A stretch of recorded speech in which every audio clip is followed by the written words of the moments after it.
prednost što je izvor jako blizu i jako kvalitetan sam izvor.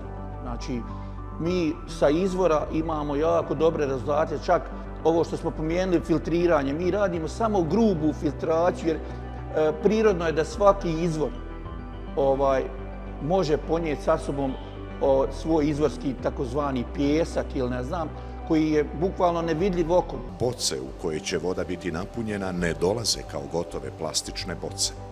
To bi zahtijevalo mnogo prostora tokom transporta. Zbog toga punionice boce dovoze u takozvanim preformama. Na preformi je već oblikovan navoj, dio za poklopac, a ostatak se oblikuje u duvaljci.